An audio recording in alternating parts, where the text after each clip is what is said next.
Good morning, and welcome to Equinox Business Law Group's Focus webinars. Today is, in fact, the spring equinox, so happy equinox to everyone. Happy to have you join us this morning, and we're excited to have Christina Fiel from Swift HR presenting on Not Your Father's Performance Review, Effective Feedback in a Multi-Generational Workplace.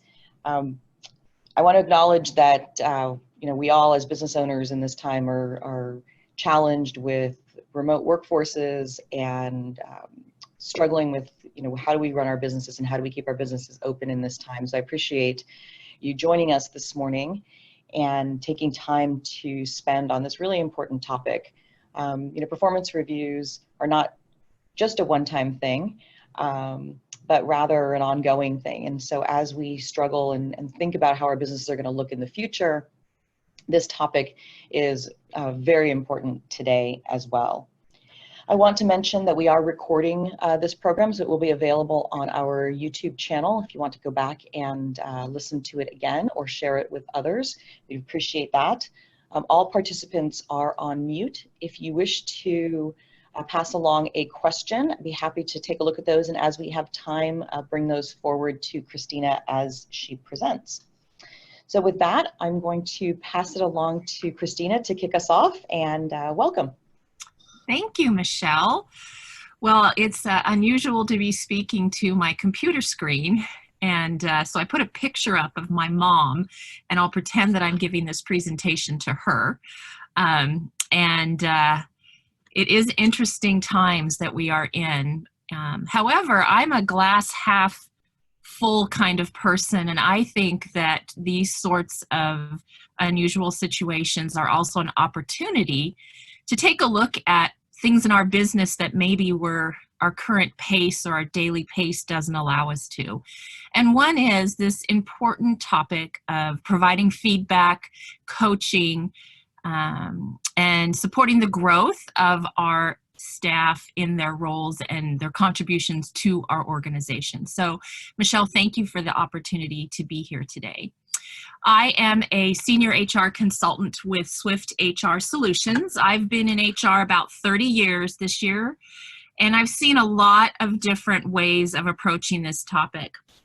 Swift specializes in supporting startup businesses, businesses up to 200 employees around effective HR infrastructure, and we really consider ourselves to be stage appropriate. Whatever the stage of your business is in, we're going to help culturally align your infrastructure.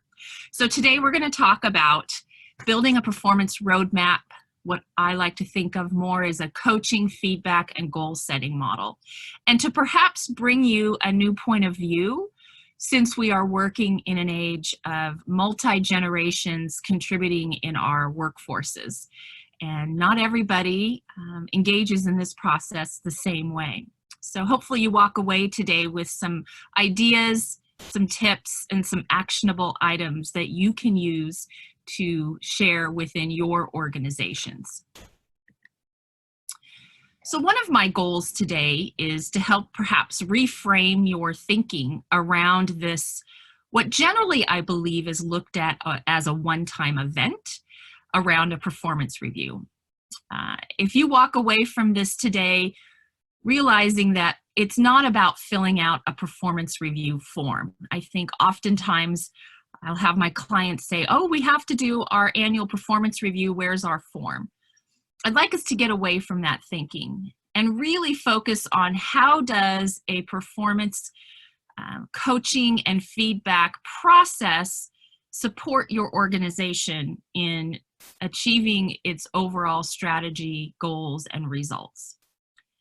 From an employee point of view, oftentimes the performance review is seen as a pay review, and that is what the investment the employee is making.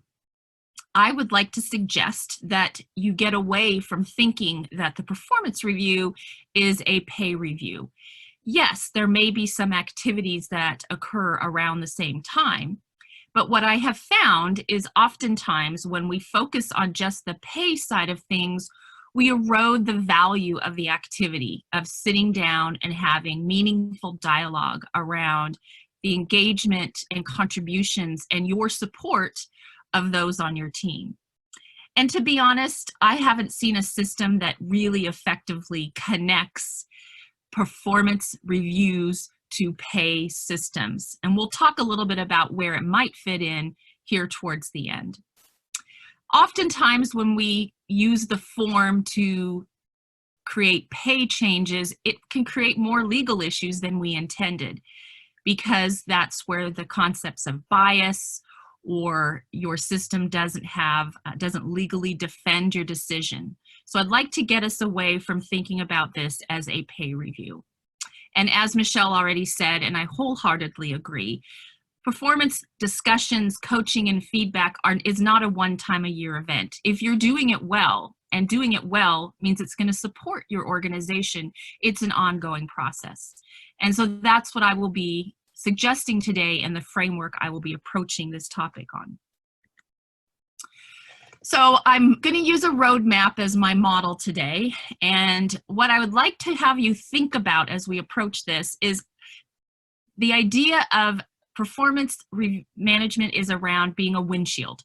You are on a road and you want to know where you're going. Now you need the rear view mirror in order to just stay safe on the road, to get safely from destination to destination. But really it's a glance in the past. It's more important about where you're going. That's critical. What is your roadmap? What are your obstacles? And what car are you driving? And I'm going to use this car model to talk about this generational situation that we're in. So my goal today is not to give you details on each generation. That's a whole nother topic. But I'd like to give you some reminders about the fact that we have potentially 5 generations working together. Even those traditionalists, our greeters at Home Depot or at Walmart, there's people well into their 80s that still want to get out and contribute. So they're in the workforce. The largest proportion are in those 3 middle buckets: the boomers, the Generation X, the millennials, and we have that Generation Z that many of my boomer and generation managers look at as if they're from a different planet, because what they want from the workforce is different. And really that's what I'd like you to keep in mind, is that while we have multi-generations working together for the first time, we also have individuals that have different needs and wants from their employer in terms of being engaged. And that's what I'd like for us to focus on. So I pulled some information from Purdue University around each of these buckets, or each of these vehicles, if you may, around what sort of fuels them, what's their fuel. So for the traditionalists, if you look at the bottom of the screen there, employers should provide satisfying work and opportunities to contribute and emphasize stability. Makes sense. They're at the end of much in their life and they want to know where they're going. Versus the baby boomers, they want coaching with specific goals and deadlines. Put them in mentor roles. Many of them now have earned the right to coach and mentor others because they have the experience. And they prefer more of a coaching model than a directive model. I would say they've earned the right to contribute at that level. And most of these are going to be in your leadership and probably running organizations. Generation X, and I have to say I fall between the two of these. I find that I relate to both sides of this, but our Generation Xers live in that immediate, they want to know how they're doing in the moment. They have a strong desire to have flexibility in their work arrangements and work-life balance. I will say I relate to that. And they also care about, how does my work environment provide me an opportunity to grow? So that's what matters to this group. Our millennials, they want you to know who they are on a personal level. They want to know where they're expected to go, manage them by results, and allow them some flexibility in how they get there. And they also want to know if they need course correction, if they're not on the right road. And then finally, this newest generation that's entering the workforce, they want opportunities to be challenged mentally. Put me in a multiple project environment. Again, give me opportunities to manage my work-life balance and how I get my work done. But I want to have some say in how I get to spend my time. So self-directed and independent. And so now that we have all these generations in the workforce, the bottom line is it's still an exciting destination. Where we want to head to with these different vehicles on the road is an environment of engagement. And Harvard has done some research around the recognition that there's a benefit, there's a payoff to an organization who invests the time in ensuring that each of those generations, each of those vehicles are fueled appropriately. At the same time, it's hard to make everybody happy. I love this. You cannot make everybody happy. You are not a taco. However, there are some foundational things that you can do, some ideas and actions you can take that will support creating an environment where each of those individuals can thrive. And that's what I'd really like to focus on moving forward. So one of the foundational ideas that I'd like to have us think about is this idea of accountability. I often work with organizations where the leaders I support are asking for, how do I create this level of accountability so that I don't feel like I have to manage someone's performance? Well, I'll tell you, accountability is an inside job. It starts within the organization. Oftentimes, we aren't able to describe what accountability looks like, but sometimes we can describe what it looks like when it's not present. And I think this is a great visual to talk about that. So oftentimes when there is a lack of accountability, personal accountability for my role, for my commitment, for my engagement, or really knowing what's expected of me at an organizational level, we create an environment of competition. Now, I'm not saying competition isn't good, it's healthy. What I am gonna suggest is that sometimes if you've got internal competition, you have priorities that are misaligned. So I'm fine over here at my end of the boat. There's no hole, but your end, you look like you're working really hard. That can then fuel territorialism and silos. Not everybody's on the same path. I rode crew in college. I can tell you what it feels like when someone's off in the boat. You will get your oar stuck under the water. So we all want to be rowing in the same direction because we want to create opportunities for problems and conflict to be avoided. And at the end of the day, then we don't have trust. There's a book by Patrick Lencioni called The 5 Dysfunctions of a Team. And in that book, he studies what is necessary for a team to be operating effectively. And much like Maslow's hierarchy of needs, the foundational need in an organization is in trust, because the absence of trust creates fear. So we aren't having truthful, open, dynamic conversations. And when I don't know what I'm committed to, I start to have no accountability. And at the end of the day, we don't create the results. So I'm going to suggest that to create this environment of trust, we need to align expectations. A boss that I worked with in my healthcare days really created this framework for us that if we create alignment of expectations in everything that we do, there's a greater potential for trust to occur. So let's focus on some other things that will help build this foundation. So I love this book. It's from 1999, but it's an oldie and a goodie. And I don't think that this research is ever going to be outdated. In this book, there was a foundational idea that people join companies and leave bosses. We tend to hire people for their technical skills, the what they do, but they tend to leave for every other reason. And oftentimes you may join Amazon, but you leave a specific work group or work manager.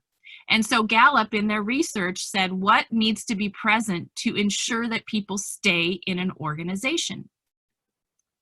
And they came up with something called the Gallup Q12.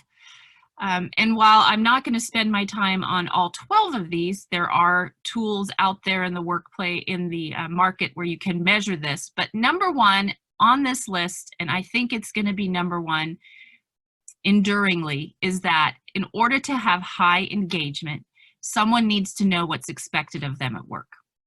And really, that's the heart and soul of putting together an effective feedback, coaching, and goal setting model, is so that you can create alignment within your organization so that everybody's in that boat rowing in the same direction. And each car, each generation is fueled effectively to keep the organization on track. So I'd like to spend the rest of our time really talking about what that looks like and what you can do to set up an effective model within your organization. So if you think about organizations that have done a good job of institutionalizing who they are and really cascaded throughout the organization, I think Nordstrom is often going to come to mind. I personally started my career at Nordstrom's. I worked in the stockroom in the store in Anchorage, Alaska, which was sadly recently closed. And I moved from the stockroom to the sales floor and ended up working there throughout most of my college years. And I will tell you that the idea of customer service started with my first day and working in that stockroom and how I treated my coworkers, and most importantly, how I treated my customers. But what's unique about Nordstrom's, how they institutionalized this, is that they flipped their org chart upside down. And instead of having the president, the CEO, or the board of directors at the top, their org chart has the customer at the top. And they recognize that they can only achieve what they seek to achieve with their customers if their entire organization supports that. And so as you think about who do I want to be as an organization and how do I want my employees to be engaged, think about what your role is, because accountability, as I said, is an inside job. It starts with each of us as leaders, managers within the organization. So an accountable organization, this idea of we're all engaged and moving the organization forward clearly, has several parts and pieces that are in it. First, we have to set the clear vision and priorities of the organization. And we want to have some shared ownership so that we can execute effectively. And I think number 4 is something that we don't talk about enough, but taking the time to look at what habits and behaviors or dynamics are in our organization that aren't supporting the outcomes that we're looking to achieve. Create an environment to surface and resolve problems and conflicts. However, that's not possible if you don't have trust. And remember, trust comes when you align expectations. Being proactive in how you address things. We all hate surprises. Taking the time once you've engaged in this process to sit back and say, how are we doing? How did you do? How did I do? And take the time to recognize success. So if I were to look in my model of the vehicle, number 1 there is our windshield. That's where we're headed. That's the goals. Number 7 is where we get into this rear view mirror. But oftentimes I find organizations want to start at number 7. I got to fill out the performance review form. But it's a wasted activity if it hasn't been lined up with all of these other steps. So one of the things I would like for you to walk away from this presentation is thinking about, if I'm going to measure any sort of performance or outcomes, what have I done to create an environment where it's clear and that I've eliminated roadblocks? So what does it take to build your roadmap? I'd like to suggest that there are 3 different buckets of work. First is around the strategy, then you're going to plan, and then you're going to execute. I can remember in high school when I was working on a speech, my first speech, I was very nervous, and my dad said, it's pretty simple. First, you got to tell them what you're going to tell them, then you have to tell them, and then you have to tell them what you told them. And it's sort of the same thing here. He's with me in this idea of first we have to set our strategy before we can get to the end of process. So what does your strategy come from? Well, it has multiple inputs. The first question would be, what are your mission and vision for your organization? And I find many times working with small businesses that we haven't had the time. We came up with a great idea, we got some capital, we have a product, we have a customer, and we just go. We have to take the time to sit back at some point and say, well, what am I building this business to do? Why does it exist? What is it that I'm willing to put my investment behind? So there's a mission and vision exercise that I encourage you to look at around getting clear of who you are as a business and what you exist to do. The next would be your values. I like to think of these are, what are you unwilling to compromise on this mission and vision that you've created for yourself? This is where the Nordstrom model becomes very clear. They have created a model of customer service that they are unwilling to compromise, and they have aligned their organization around that model, which then leads to the competencies. What are the behaviors that are necessary to execute on this? So this is where you get very clear on what my engagement as a member of this organization is. This is where you start to build the feedback for employees so that they're living within these competencies that are going to execute on your mission. For example, Nordstrom's, I'm going to use that model because I think they've done it so well. They have a compensation system that actually makes it challenging to sometimes uphold their customer service expectation. You're paid on a sales per hour. You're expected to meet a minimum sales per hour, but yet you're also expected to deliver on a high level of customer service. So how is it that they have a process in place that actually could move them away from their core competency of customer service and core value of customer service, but yet it's still demonstrated? It's because it's been so strongly institutionalized into the hearts and minds of their staff. So as you look at your business and you think about what are the ways I want my staff to behave and engage with each other, with my customers, have you taken the time to really think about what is it that your business exists to do? And what are you unwilling to compromise? This is going to drive, as I showed you in the previous slide, all those other activities and actions that you're going to take.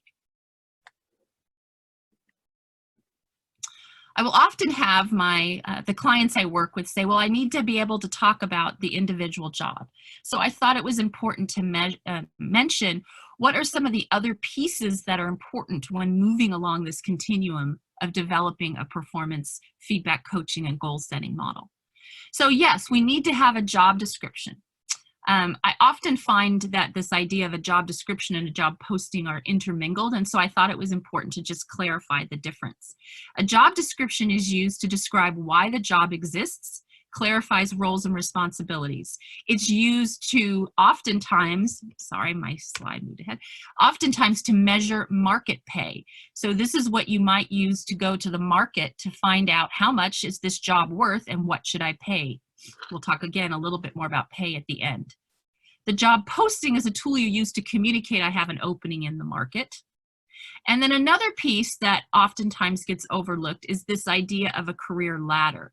It helps to identify and describe the progression of a job within an organization from entry level to higher levels of skills, responsibility, of authority. It becomes a tool that helps you to identify how someone might move within the pay ranges that you've established for your job. So these are also important inputs and benchmarks necessary as you build a performance feedback coaching and goal setting model. So those are some of the important key pieces of developing the strategy and your roadmap for a feedback process. So what about the planning? What are some of the things, discussions that need to happen in order for you to build an effective roadmap? So I pulled together I think some compelling questions that you could ask yourself that are going to help lead to setting up an effective feedback system. So what are some of the things that your organization needs to accomplish this year? What does your team need to do to fuel your strategy? And again, your mission, vision, values all describe why you're here. What's the strategy you're going to execute on? Is there a problem facing the organization that you need to solve? Oftentimes, if you're going to set up goal setting or any sort of feedback, it should be focused on organizational issues that are going to drive it forward. I think oftentimes we set these systems up in such a narrow focus silo that they aren't meaningful. And as we went through the different generations and the different vehicles that they drive and what fuels them, there were several opportunities where Generation Z and X, for example, or millennials really want to be involved in meaty work. They want work that matters. They have a high focus on social implications and global implications. So get them involved and identify what are the problems that are facing your organization. Is there something that you need to do more efficiently, effectively as a team? And I often find that the performance discussion is so isolated and so not global. It's not cascaded. There's a term called cascaded goal settings, that the goals at the top are cascaded down. Well, flipping that over with the Nordstrom model, the goals at the board of directors cascade up to the employees. And so that is an effective discussion. Are there skills or knowledge gaps within your team that will or hinder your success? So from a hiring standpoint, are you hiring people that look and feel and do things just as well as you do? Or do you need to add some complementary skills to your team? What skills do you need to grow within your organization? So as you're setting goals with your staff or you're looking at your workforce, are there any major skill gaps that are necessary to grow? And how can you set goals around that? How can you give feedback to support filling in those gaps? And do you have a succession plan and related development needs? We're in some unprecedented times and we're having to work effectively in new and different ways. What happens to your organization if a key individual walks out? Have you had the discussion or plans or thoughts around how to fill that skill gap? Have you institutionalized it into your feedback model such that other opportunities for staff to grow have been set up on purpose? I find so often that we are caught off guard when someone leaves an organization and now we have nowhere to go and work stops. So have you been purposeful in sitting back and looking at what are the skills, the engagement level that I need to drive my organization forward? So I think these are some good, compelling questions to ask yourself as you sit down and say, what is the feedback environment, the review environment that I want to create? So finally, the how process. How am I going to get people from here, where we are today, to where I want us to be? So I'm going to bring up some things that might seem fairly traditional. You've heard them before, but I'd like for you to think about them in perhaps a new and different way. Goals. So we all say we need to set goals, but sometimes the goals we set aren't effective. So let's talk a little bit about goal setting. Good goals are going to help drive the strategy of the organization. We've talked about how important it is to get clear on your mission, vision, and values, how get clear on the strategy you're headed, the competencies. So goals that should be set should have touch your organization at the level that's going to drive those initiatives forward. Are the goals that you set going to align with what the company's headed? Oftentimes we'll find that goals have a good individual focus, but they're not of value to the organization. Do they go above and beyond? Do they help drive something new and different for your organization and for your staff? Do they help reduce inefficiencies? I often have organizations that are afraid to say that thriving fiscally is a goal. There's nothing wrong with that. We want organizations to be successful. So are the goals that you're setting aligning with those things? And does it motivate the right behavior? When we have sales environments, I often find that we have these great individual sales plans that have been written, but they actually are counter to the goals the organization is trying to achieve.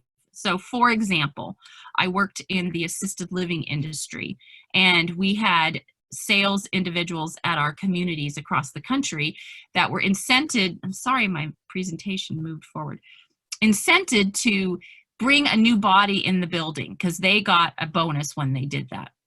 Well, they failed to emphasize that it meant bringing the right body in the building, that the right type of resident was moving in. And there was an incident where somebody who had some behavioral issues and created an unsafe environment for the other residents.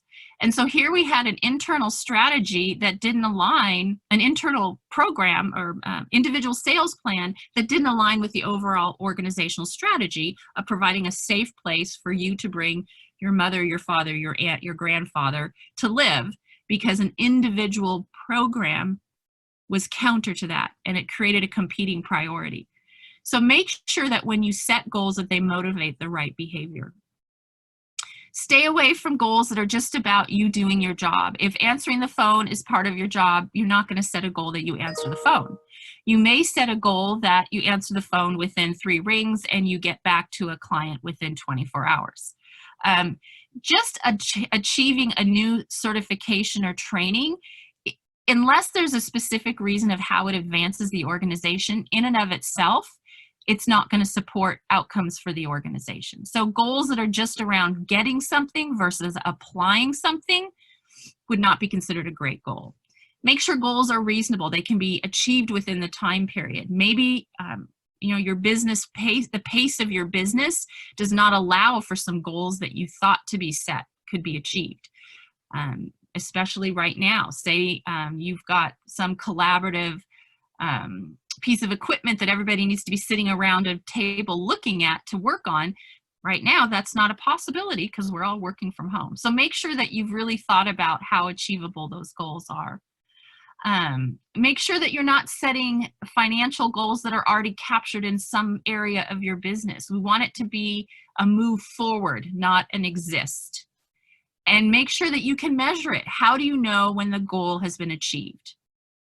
So we've all heard about the SMART goal model in the past, and we're going to talk a little bit about that.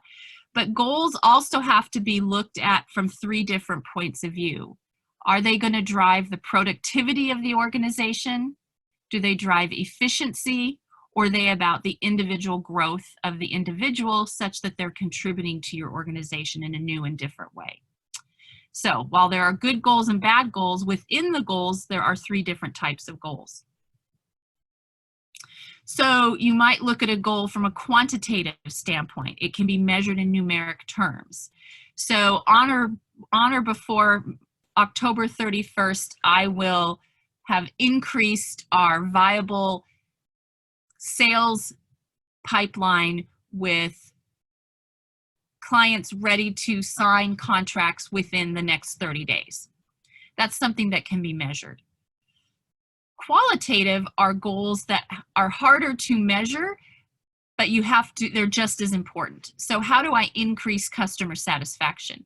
Well, you go back and look at it from a quantitative standpoint. How do I improve quality assurance? You go back and look at it from a quantitative standpoint. So you have to find those ways to be able to measure. It's not that the qualitative aren't important, but you're going to need find some ways to measure it. Which leads us to this idea of the SMART goal. So most employees are thinking about, I've been thinking about my annual performance goals and what should I set? And the manager is often not going to say, oh yes, I have some specific unknown objective for you to achieve. That's not going to support anybody. It's frustrating for the employee and it's frustrating for the organization. So here's what I want you to think about differently when we talk about SMART goals, because this has been shared hundreds of times.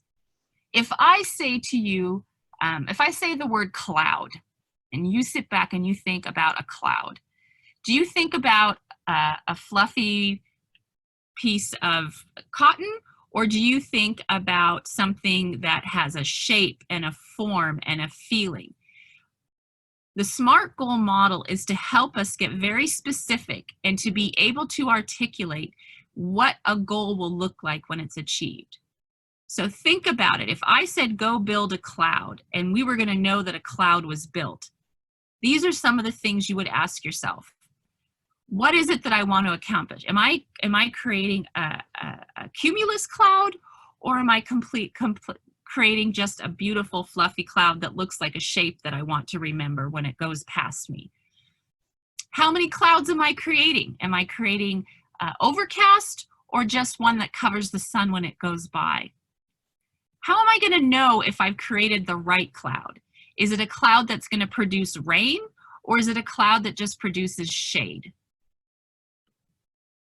And is it a cloud that I need today?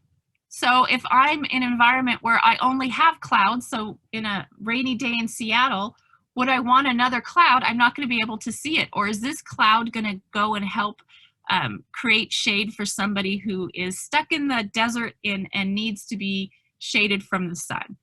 Sort of a silly model, I know, but the idea is we often set goals that we cannot take action on. We don't have a vision for what it is. Every time we set a goal, we should create a specific model of what that goal will look like when it's achieved. Pick anything. Pick any goal you want your organization to achieve and ask yourself, how will I know when it's been met? Does it meet the criteria of being specific? I know exactly where I'm headed. Are we all in the boat headed in the same direction? Is it something that I can actually measure? I may have a qualitative idea. I want to improve customer service, but can you quantitatively know when it's been achieved? Is it realistic? Is it something that I can actually do? Again, look at this environment we're working in right now. Many times we might have to go back and readjust our goals. Is it relevant? Does it matter today? Think about the testing models that are being created for this virus. We didn't know about the virus last August, and now we need it today. So is what we're building relevant? And can it be achieved? Is there a deadline for when we need it to be achieved? This is about creating that environment of expectation because we want to build trust. When we start to build goals and build a model that has these specifics, we're able to create an opportunity then to measure. So that often comes up when I work with my clients around what does a measurable goal look like? How do I know that they've achieved it? Oftentimes I find they put numbers associated to it. And then we get into an argument around what is a 4 or what is a 3? Is 3 acceptable? Is 3 average? I would suggest that you look at goals and achievement of goals as it relates to this performance and coaching model around to what extent did the goal be represented? Was it represented at a threshold level? Yeah, they got it done. It created the outcome. I'm happy with it. Or was there did it exceed expectations? Did it take us somewhere that I hadn't even thought about? So instead of focusing on a number, think about the level of performance that was created from the goal. It helps us to create a more visual and actionable environment versus just focusing on whether I got a 3 or I got a 4. So again, it's a different way of thinking about goal achievement. So what are some of your roles here as you are leading an environment of accountability? As I said earlier, accountability is an inside job. And what is your responsibility as a leader in this environment? Knowing that you have all these different cars on the road that are fueled by different sources, and you are trying to keep everything moving in the right direction. Well, the first thing is that you create an environment where goals are set, that you've taken the time to think about your strategy. How are they going to align up? That you have teams that have objectives that allow the goals to be meaningful and that they're measurable, that they're smart. Have you taken the time to see how people are doing? And I would suggest that oftentimes managers feel they're overburdened with this performance review environment because it's on them to manage the process. Put the onus on your employees. Most people, and we talked about that in the generational issue, the generational factors, they want to manage their own performance. They want to have control over their destiny. What you do is create the roadmap. You say, where are we going? But you allow the employee to have some ability to manage how they get there. Now I put make it public as a question mark. So some organizations are very transparent about their goal setting. I worked in a healthcare environment where we had incredibly public goals that we all got and huddled around each day. You need to decide what's right for your organization. And also it's important to take time to recognize milestones. What else is your responsibility in leading this? It's making sure that when adjustments need to be made, that there's an environment for having those discussions. But also that you sit down and diagnose the environment. Oops, sorry about that. That you diagnose what's going on that's creating this environment. Sometimes there are roadblocks that an employee is unable to move on their own. So your job is to help eliminate those roadblocks, or to create an environment where those roadblocks can be eliminated. And sometimes you have to apply consequences. If you've done your work, if you've set the strategy, you've set the goals, you align them organizationally, and someone is off track, it's also your job to make sure that you put them back on track. Your job as a leader is to make sure that the road is set, and if somebody's taking a detour, it's your job to get them back on the right road, rewrite the map, or provide a new map. And finally, you want to take the time to sit back and recognize and reward. Now, not everybody wants to be recognized and rewarded in the same way. Some people, it would be an anti-reward if you put them in front of a team and made them stand up in front of people. It's important that you take the time to understand, what does it mean to be rewarded. So make sure that you have a reward system that aligns to your organization. So for example, going back to the example I used in the assisted living environment, where they had a reward system that didn't align to the strategy. They gave you a reward that then was counter to creating the outcomes they wanted as a company. Let people know how their work's made a difference. Let people know that when they've put the effort in, that you recognize that it had an impact on the business. And then make sure that your recognition and rewards, that they're meaningful.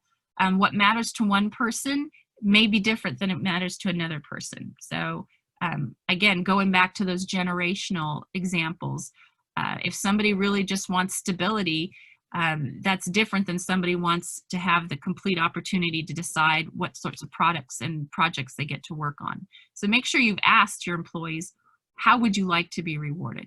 But do take the time to reward. So these are some of the things that are important for you as a leader to think about as you're creating this environment where performance coaching and goal setting can be aligned and effective in driving your organization forward. So this is sort of the formula that I've been outlining for you today around providing an environment where you have created the opportunity for there to be goal setting, and that we are giving feedback on at some sort of regular interval. I'm going to talk about that, what that might look like next.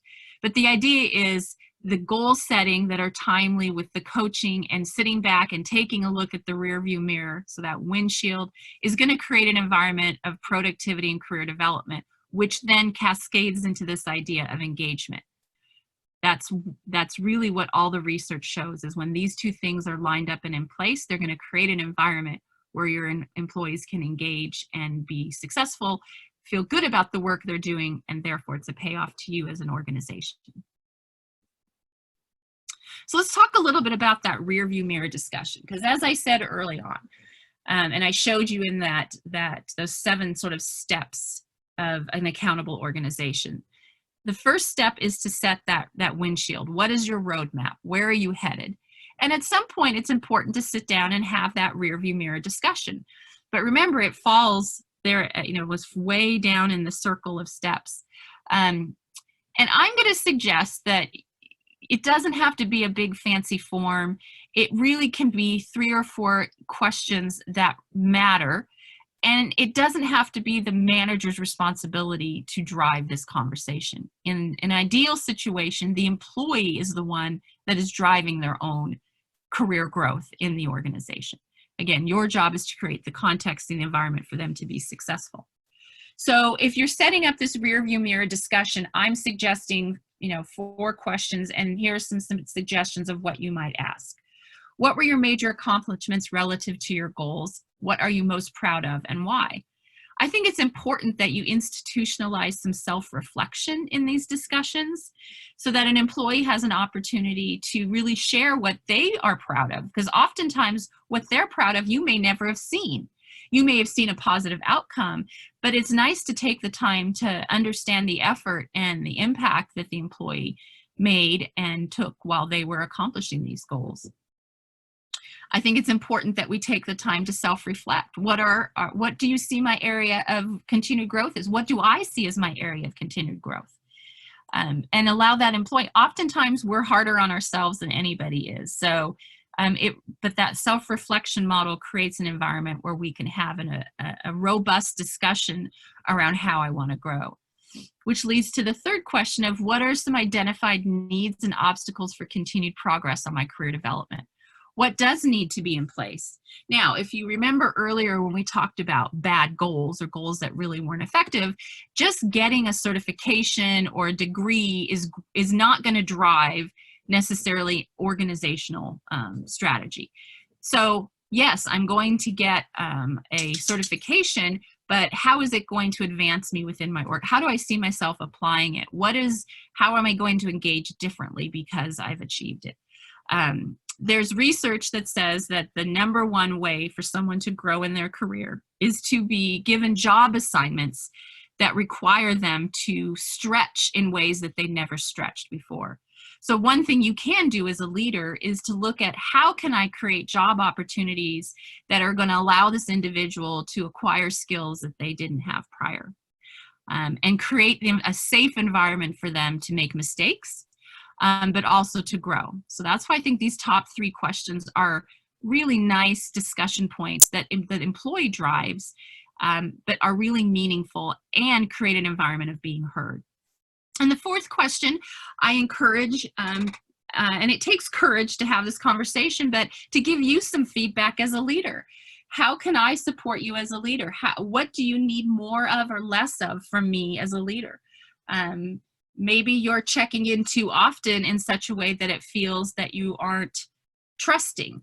Maybe you want to know when you've made a mistake and don't hold off on giving me feedback. So creating that discussion around that relationship between you and your direct report, and allowing that to be an open and safe conversation. So I think you can accomplish a lot of the intent of a performance feedback coaching model by asking these 4 questions. You're going to probably have more real discussions than you've ever had before. Couple other things to keep in mind. Keep it simple. I've never seen a form yet that really drives performance, and quite honestly, those of us out here working with, a couple hundred small businesses, medium-sized businesses across the Puget Sound area and even out of state, we're seeing fewer and fewer traditional performance review processes. We're seeing much more of an evolution towards this ongoing goal setting, goal achieving, windshield driven, quick check-in model. And the other thing is just to keep in mind that this is not a corrective action process. There should never be a surprise in any of these discussions. If you go into one of these conversations finally giving someone feedback on something that they should have known that may have changed the outcome of their engagement, then I will say that the system has failed. It's about driving performance forward. This is not a corrective action process. Quick suggestion on how this process can look. I think it's the employee starts the process. They sit down, they answer those questions, and then they submit it for review. And what your job then as a manager is not to say, to fill out the form, it's to sit down and reflect on what the employee has shared with you, and then to see if there's something there are gaps or misalignments, like there's something that's really off. Then I suggest you sit down and meet together to discuss this and have a dialogue. Again, the form is not finalized if there is a form, and sometimes the form is because we need to have it from a legal standpoint, which is what Michelle's world is about. But really, it's about creating the conversation and creating agreement and alignment so that you can set goals moving forward. As I said earlier, trust is the result of aligned expectations. And this conversation and this process is going to help drive that trust, which is going to drive the positive outcomes. You want to operationalize the goal setting. So once you've set those goals, create an environment for them to be able to be moved forward on. A couple other impacts that happen along the way as I move here towards the end of this presentation, the exempt versus non-exempt dilemma. I've had a fairly robust discussion with a couple of my leaders around how do I know what performance looks like when they're not in an hourly role. It's easier to measure this hourly employee model because you can look at times they, their attendance model. If if they're in a production environment, you can measure outcomes. It's harder to measure this, what the exempt or salaried approach, because now you're measuring a body of work. You're measuring outcomes. Well, if you've done this environment of vision, mission, values, goals, competencies, conversations, you should have goals that clearly line up for work, whether it's exempt salaried work or non-exempt hourly work. So, but I will say this is sometimes hard to get out of that mindset. But remember, the work of an exempt person might be broader and a little less measurable over the course of the time period that you're looking at performance. And so look for ways and ask the employee, how can I know when you're on track? Here are some things I think about, so that you come to agreement on where you're moving forward. And be realistic on your timing for this rear view mirror discussion. So I think it's hard to have quarterly full check-ins in this sense. I think at least maybe twice a year, but the goal setting is an ongoing discussion that you should have on a weekly basis. This is when I talk about institutionalizing or operationalizing it. You should be having these conversations regularly. It should be the template for your check-ins. So as we're all working on the goals that were established and line up for the outcomes we're looking to create. If you can get away from paper, awesome. There's lots of great technology platforms out there that can allow you to do this without paper, in the cloud. If you're traveling, you can check in. I'm a huge fan of getting away from paper. And as I've already said, stay away from numerical ratings. I have yet to see someone do it effectively and in a way that doesn't create more problems than it produces. Go back to where we talked about target, whether you hit the target, the minimum, the maximum, the threshold of the targets. Those are much more meaningful discussions. And finally, a quick review on how does this impact my pay. This could be a whole nother discussion, but I like to just sort of put it in context of, as I said earlier, oftentimes employees face this discussion with, oh, a performance review means a pay review. There are several pieces that go into the compensation conversation. First is base pay. What does the market dictate? And this data generally comes from salary surveys, industry surveys. When we talk about making a market adjustment, it's when an entire range of pay moves. Progression is when someone moves within the market that can be within a pay range that can be factored by several different things: years of experience, education, matched to other jobs. So base pay, and when Washington came out with our pay equity, they're asking organizations to be able to effectively articulate what their pay model is. And there are great companies in this environment in Seattle market that can help you do that. Variable pay, that's the pay that's not a guarantee. It's often tied to organizational goals and individual achievement. And for all the work that we're doing here, this ties into this idea of what's on the line for me in terms of achieving goals such that I might get a financial outcome. So this is really where this process fits in. And finally, if you have any equity, that might be another piece of the bucket. Again, this is a whole nother discussion, but I wanted to mention it as you think about and explain to you, how does this process impact my pay? So why engage in this? Why do all this work? At the end of the day, research has shown that by creating an environment of accountability, by creating the roadmap, by doing the rear view mirror discussion, by recognizing there's different vehicles on the road that are fueled by different fuel, you're going to achieve these results of increasing morale and trust and performance. You're going to have more meaningful discussions and purposeful outcomes. an employee gets to feel like they're recognized and working at their highest level. You create opportunities to streamline, you eliminate distractions, and you can have some of your top performance rewarded and recognized. So that's the outcome for the effort. And I know it's something that takes time. And as we finish up here, just a couple fun little models of some kids who always have the best ways of putting things in perspective. When I grow up, I want to get a hat and put it on. There's a great goal. When I grow up, I want to be a mailbox. I love the one with the little boy with the glasses because it's in Swedish, and my mother's from Sweden. But this little 5-year-old says, when I grow up, I'm going to work with rocks. For example, I'm going to throw them in the water so it creates a massive splash. We got an outcome there. We can measure how big the splash is. And when I grow up, I will load the trucks and I will wear a Ninja Turtle uniform. And finally, when I grow up, I am 7 and I want to be 8. Keep it simple, make it something meaningful. And hopefully what I've shared today with you is giving you some context for setting up an environment that is going to drive who you want to be as an organization and the results you're looking for. This is me. You're welcome to email me. Swift, we have about over 25 senior experienced consultants in this marketplace that are working with businesses and helping them create great infrastructures to support great outcomes. So let me know if there's something that myself or anyone on my team can do for you. I'll hand it back to you, Michelle. Thank you so much. Thank you, Christina.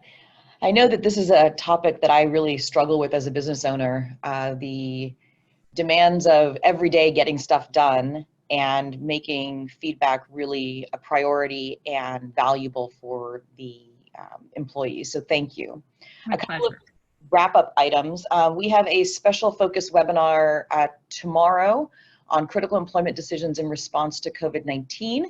I had on here that this is currently full, but Zoom was generous enough to open up additional seats. So if you are interested in attending, you can go to our website under the events tab. So equinoxbusinesslaw.com events, and you should be able to go ahead and register for that. We're getting tons of questions about how do I deal with people who want to stay home, or people who can't telecommute, or if I need to make some layoffs, what do I do? And so we'll be covering a lot of that, including the new federal legislation that passed yesterday and was signed by the president last night that provides additional leave, and how do we navigate that as business owners. So we welcome your attendance at that tomorrow. And then we have another program in April. Christina, can you change that slide for me? Yeah, there you go. Sorry about that. Thank you. No worries. Practical challenges to the modern workplace. We're actually dealing with so many of those right now with especially work from home policies and personal technology policies. So these are things that have sat in the background for so long with businesses, and now they are becoming front and center. So join us on April 16th for that one. And with that, we're going to wrap up. Thanks again. Here at Equinox, we are available to support you as you navigate this current climate and kind of the ordinary business stuff that still has to happen. If you have any questions about performance reviews, and if you're trying to take a particular approach to helping an employee to grow or possibly to leave, I'm happy to have those conversations in conjunction with your HR team, such as Christina, to make sure that you do that in a thoughtful and strategic way. But again, thank you, Christina, so much for your time. And this will be posted, and we'll send out the link to attendees as well. Have a great day, everyone.